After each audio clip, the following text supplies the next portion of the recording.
ಶರಣದೇಹಿಕ ದೇವನೆಂಬಿ ಬಿರುದ ಮೆರೆಯಲು ರಾಯಭಾರವಧರಿಸಿ ಕೌರವನರಮನೆಗೆ ನಡೆತಂದನ ಸುರಾರೇ. ಶರಣದೇಹಿಕ ದೇವನೆಂಬ ಈ ಬಿರುದ ಮೆರೆಯಲು ರಾಯಭಾರವಧರಿಸಿ ಕೌರವನರಮನೆಗೆ ನಡೆತಂದನ ಸುರಾರೇ. ಭಕ್ತರ ದೇಹವೇ ತಾನೆಂಬ ಬಿರುದನ್ನು ಪ್ರಕಟಪಡಿಸಲು ಪಾಂಡವರ ಕಡೆಯ ರಾಯಭಾರಿಯಾಗಿ ಪರಮಾತ್ಮ ದುರ್ಯೋಧನನ ಸಭಾಮಂಟಪಕ್ಕೆ ಪ್ರವೇಶ ಮಾಡಿದ ಅನ್ನೋದು ಸೂಚನೆಯ ಪದ್ಯ. ಕಿಂಚಿತ್ ಪೂರ್ವಕಥಾನುವಾದ. ಕುಂತಿದೇವಿಗೆ ಸಮಾಧಾನ ಮಾಡಿ ವಿದುರನ ಜೊತೆಯಲ್ಲಿ ಮಾತಾಡ್ತಾ ಇದ್ದ. ವ್ಯಾಸಭಾರತದಲ್ಲಿ ಹೇಳ್ತಾರೆ, ಭಕ್ತ ಸ್ವಾಮಿ ಸೇರ್ಬಿಟ್ಟಿದ್ದಾರೆ, ಏನು ಬೆಳಗಿನ ತನಕ ಮಾತೇನೆ ಧಾರ್ಮಿಕ ವಿಚಾರ ಮಾತಾಡ್ತಾ ಮಾತಾಡ್ತಾ ಬೆಳಕು ಹರಿದು ಬಿಡ್ತು ಅಂತ, ಇಬ್ಬರಿಗೂ ಇಷ್ಟು ಬೇಗ ಬೆಳಕು ಹರಿದು ಬಿಡುತ್ತೆ ಅಂತ ಆ ರೀತಿಯಾಗಿ ಮಾತಾಡ್ತಾ ಇದ್ರು. ಪ್ರಾತಃ ಕಾಲವಾಯಿತು. ಆಗ ಪರಮಾತ್ಮ ತನ್ನ ಪ್ರಾತಃ ಅನೇಕ ಕೃತ್ಯಗಳನ್ನೆಲ್ಲ ಮುಗಿಸ್ಕೊಂಡ್ಬಿಟ್ಟು ಪರಮ ಪರಿತೋಷದಲ್ಲಿ ಕೃಷ್ಣನ ವರಸುಧಾಮಯ ವಚನವನು ಪಂಕರುಹ ಮುಖಿ ಕೇಳುತ್ತೆ ನೆನೆದಳು ನಯನವಾರಿಯಲಿ. ಕೃಷ್ಣನ ವರಸುಧಾಮಯ ವಚನವನು ಪಂಕರುಹ ಮುಖಿ ಕೇಳುತ್ತೆ ನೆನೆದಳು ನಯನವಾರಿಯಲಿ.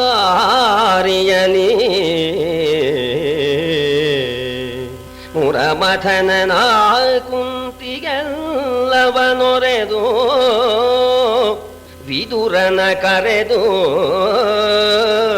ಮುರಮಥನನು ಆ ಕುಂತಿಗೆಲ್ಲವನೊರೆದು ವಿದುರನ ಕರೆದು ಕೌರವನರಮನೆಯ ಸಮಯವನು ನೋಡಿದು ತಮಗೆ ಹೇಳೆಂದ.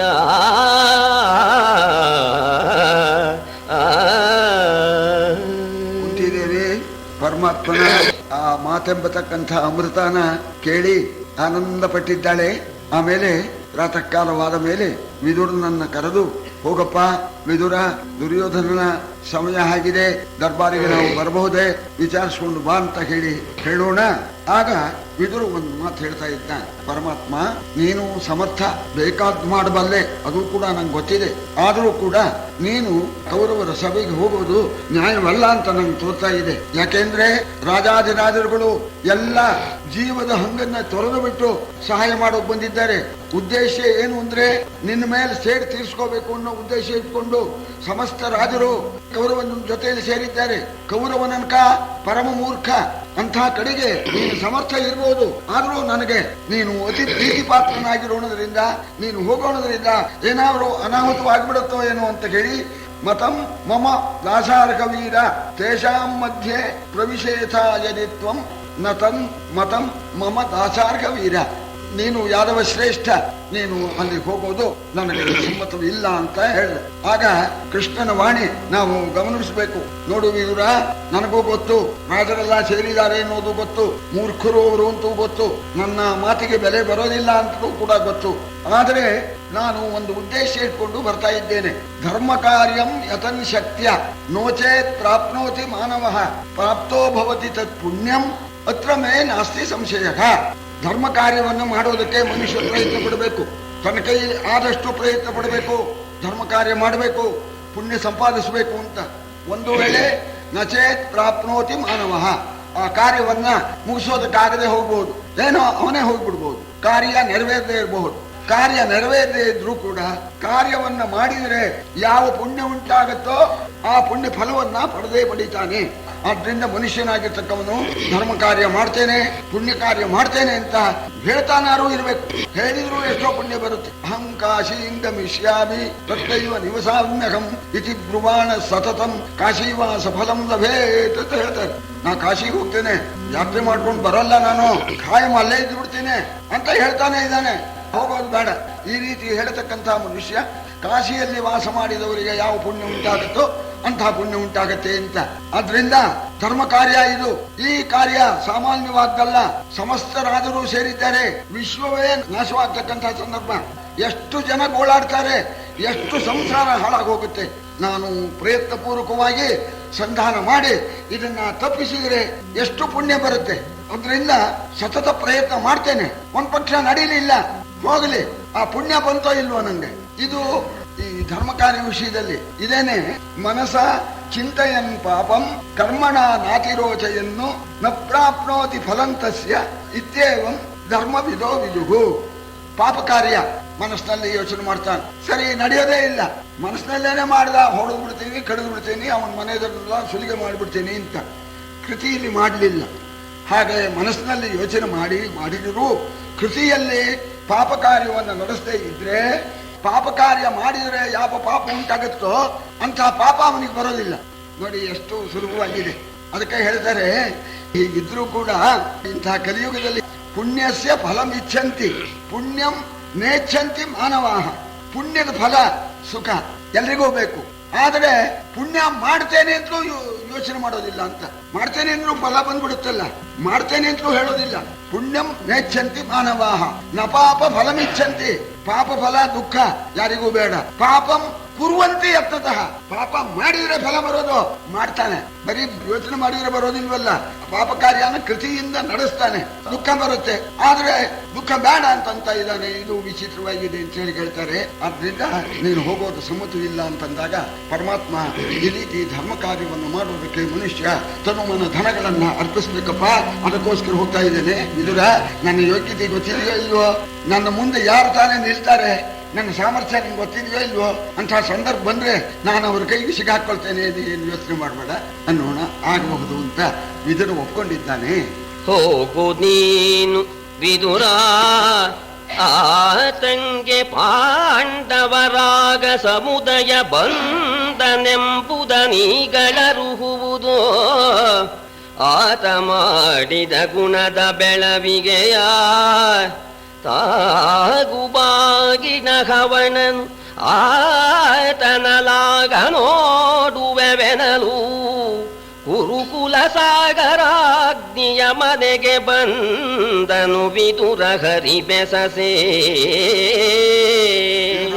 ಹೋಗು ನೀನು ದುರ್ಯೋಧನ ಸಭೆಗೆ ಹೋಗು, ಸಭೆಯಲ್ಲಿ ಹೇಳು ಪಾಂಡವರು ರಾಯಭಾರಿಯಾಗಿ ಕೃಷ್ಣ ರಾಜಕಾರ್ಯಾರ್ಥವಾಗಿ ಬಂದಿದ್ದಾನೆ ಅಂತ ಹೇಳು. ಮುಂದಿನದನ್ನ ನಾನು ನೋಡ್ಕೊಳ್ತೇನೆ, ತಾಗು ಬಾಗು.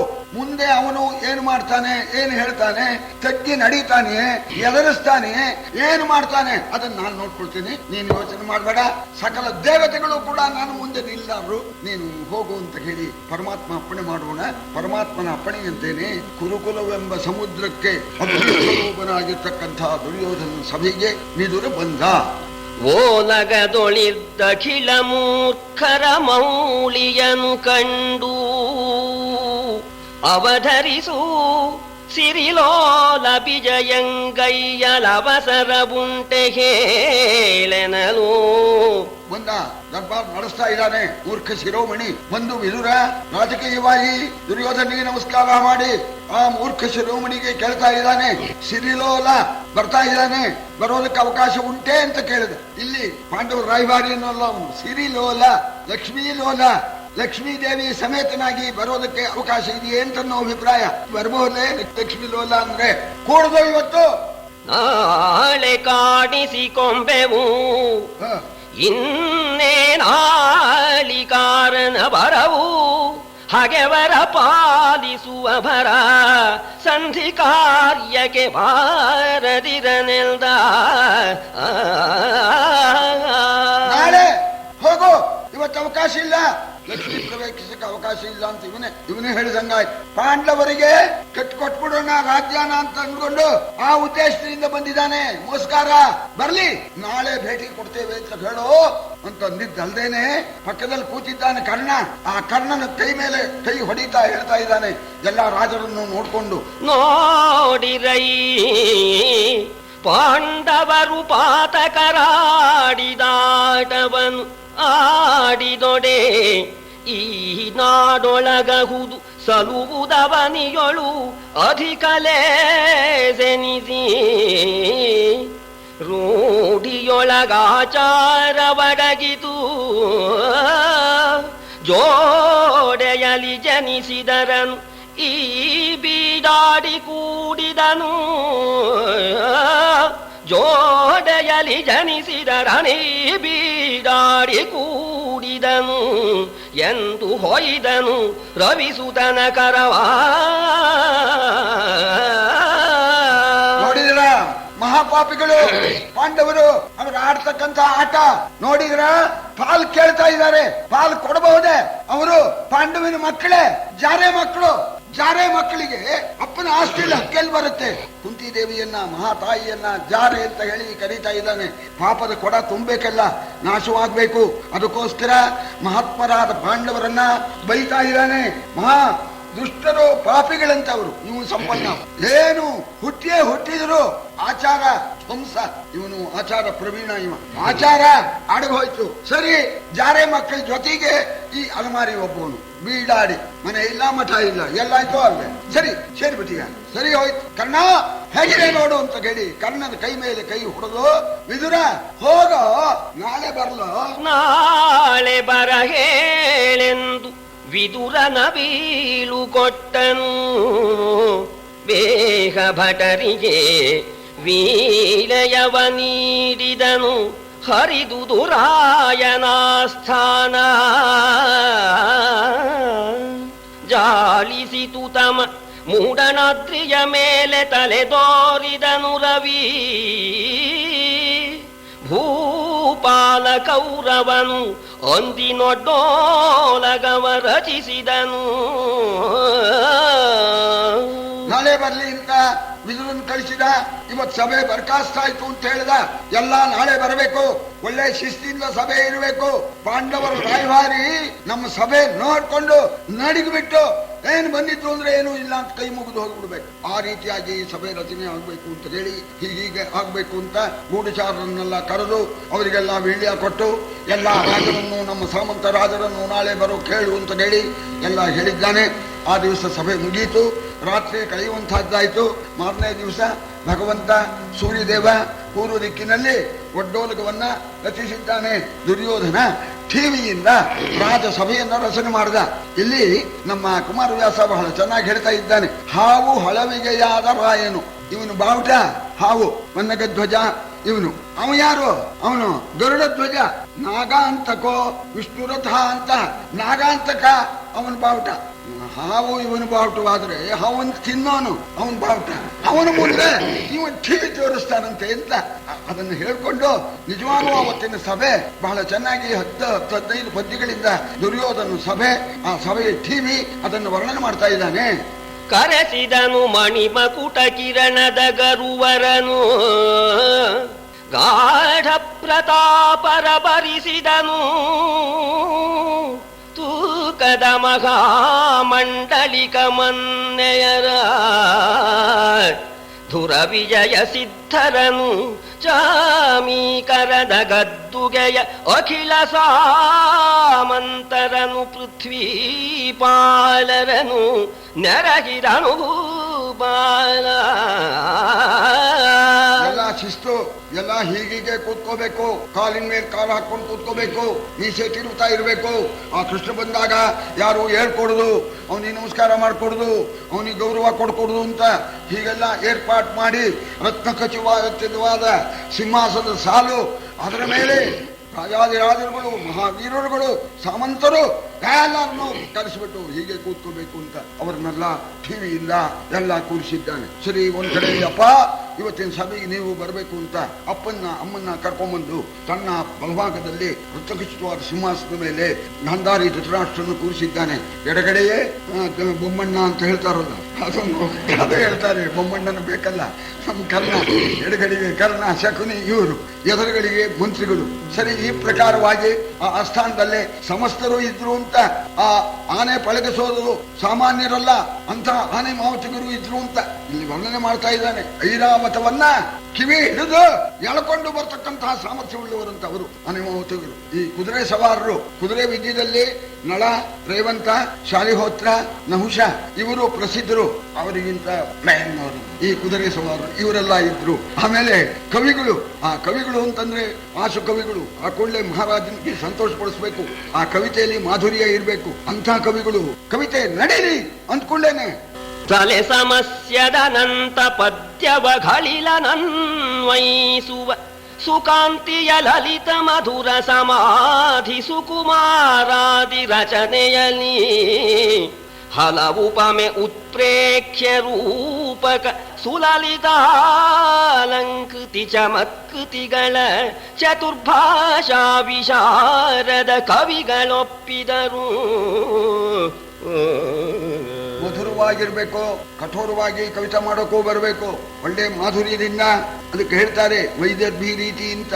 ಅದು ಸುಮ್ಮನೆ ಅಲ್ಲ, ಆ ಕವಿತೆಯಲ್ಲಿ ನಾನಾ ವಿಧವಾದ ಅಲಂಕಾರಗಳು, ಉತ್ಪ್ರೇಕ್ಷ, ಉಪಮಾ ಅಂತ ಇಂಥ ಅಲಂಕಾರ ಇರಬೇಕು. ನಮ್ಮ ಮುಮ್ಮಡಿ ಕೃಷ್ಣರಾಜ ಆಸ್ಥಾನದಲ್ಲಿ ಸುಬ್ರಾಯರು ಅಂತ ಒಬ್ಬರು ಇದ್ರಂತೆ. ಅವರು ನಮ್ಮವರು ಅಂತ ಅದನ್ನು ಕೂಡ ಕಥೆ ಹೇಳೋರು, ನಮ್ಮ ಸಂಕೇತಗಳಿರ್ತವೆ. ಆಶು ಕವಿತೆಯಲ್ಲಿ ಬಹಳ ಘಟಕದಂತವ್ರು. ಮಹಾರಾಜರು ಮೆಚ್ಚಿದ್ರಂತೆ. ಮಹಾರಾಜರು ಅರಮನೆ ಮೇಲಕ್ಕೆ, ಮಾಡಿ ಮೇಲಕ್ಕೆ ಹತ್ಬೇಕು ಅಂತ ಹೊರಟಿದ್ದಾರೆ. ಜೊತೆಯಲ್ಲಿ ಸುಬ್ರಾಯರು ಇದ್ರು. ಸುಬ್ರಾಯ, ನಾನು ಮೇಲಕ್ಕೆ ಹೋಗೋದ್ರಲ್ಲೇ ನನ್ನ ಮೇಲೆ ಒಂದು ಕವಿತೆ ಮಾಡ್ಬೇಕಪ್ಪ, ಏನ್ ಹೇಳ್ತೀಯ ಅಂತ ಅಂದಿದ್ದೋನು ಮಾಡ್ಬಿಡ್ತಾನಲ್ಲ.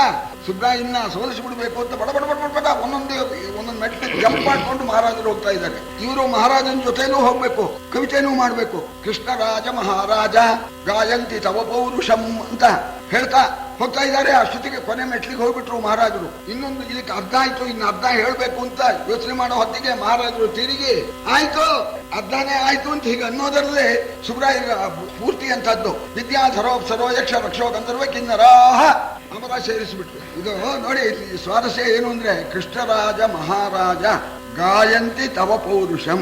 ಕೃಷ್ಣಭೂಪತಿಗಳೇ, ಮಹಾರಾಜರೇ, ನಿಮ್ಮ ಸದ್ಗುಣಗಳನ್ನ ಪರಾಕ್ರಮಗಳನ್ನ ಎಲ್ಲ ಕೊಂಡಾಡ್ತಾ ಇದ್ದಾರೆ ಅಂತಾಯ್ತು. ಇದರಲ್ಲಿ ಯಾರು ಅಂತಲಾಗಿಲ್ಲ, ಅದಕ್ಕೆ ಜೋಡಿಸ್ಬೇಕು ಇವರು. ಆ ಅಷ್ಟೇ ಮಹಾರಾಜರ ಮೇಲೆ ಹತ್ತಿ ಹಿಂಗನ್ನು ಹತ್ತಿಗೆ ಅಮರ ಜ್ಞಾಪಕ ಬಂತು. ಯಾರ್ಯಾರು ನಿಮ್ಮ ಕೀರ್ತಿಯನ್ನು ಕೊಂಡಾಡೋರು? ವಿದ್ಯಾಧರೋಪ್ಸರೋ ಯಕ್ಷ ರಕ್ಷೋ ಗಂಧರ್ವ ಕಿನ್ನರಾಹ ಮಹಾರಾಜರು ಬಲಾತ್ಮ ಅಂತ ಹೇಳಿದ್ರು ಅಂತ.